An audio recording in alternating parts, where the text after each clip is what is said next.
നാളുകൾക്ക് ശേഷം തിക്കും തിരുവാതിരയില്ലാണ്ട് വീട്ടിൽ മാത്രമായിട്ട് സ്വസ്ഥമായിട്ട് ആഘോഷിച്ച ഓണത്തിൻ്റെ കഥയാണ് ഇത്. സാധാരണ എല്ലാ വർഷവും വീട്ടിൽ ഞങ്ങളെ കിട്ടാറില്ല എന്നാണ് ഞങ്ങളുടെ അമ്മയുടെ സ്ഥിരം പരാതി.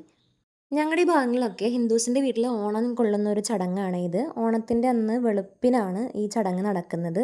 സാധാരണ ഞാൻ കൊല്ലത്ത് പോയതിന് ശേഷം എനിക്ക് മിസ്സായിട്ടുള്ള ഏറ്റവും മനോഹരമായിട്ടുള്ള ചില കാഴ്ചകളിലൊന്നാണ് ഇങ്ങനെ ഓണം കൊള്ളുന്ന ഒരു കാഴ്ച എന്നുള്ളത്. വീട്ടിൽ പ്രത്യേകിച്ച് പരിപാടിയൊന്നും ഇല്ലാത്തതുകൊണ്ട് അയൽപ്പക്കത്തെ പൂക്കളൊക്കെ ഒന്ന് വീക്ഷിക്കാം എന്ന് കരുതി.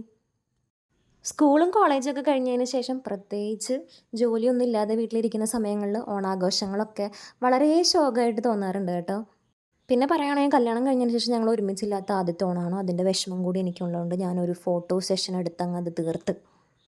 This is my school friend. എൻ്റെ സ്കൂൾ കാലഘട്ടം തുടങ്ങി എൻ്റെ കൂടെയുള്ള ഒരു ഫ്രണ്ടാണേ. പിന്നെ ഓണത്തിന് ഞങ്ങളുടെ വീട്ടിൽ സ്ഥിരം നടക്കുന്ന ഒരു പരിപാടിയാണിത്. ഞങ്ങളെല്ലാവരും കൂടി ഒരു ഇലയിൽ നിന്ന് സദ്യ കഴിക്കും. അതും ആദ്യത്തെ ഒരുള്ള പപ്പടം നിർബന്ധമാണ്. അപ്പോൾ അത്രയൊക്കെ ഉള്ളൂ. നിങ്ങളുടെ മനോഹരമായിട്ടുള്ള ഓണ ഓർമ്മകൾ എന്തൊക്കെയാണെന്ന് ഷെയർ ചെയ്യാൻ മറക്കല്ലേ. അപ്പോൾ ഹാപ്പി ഓണം ഗൈസ്.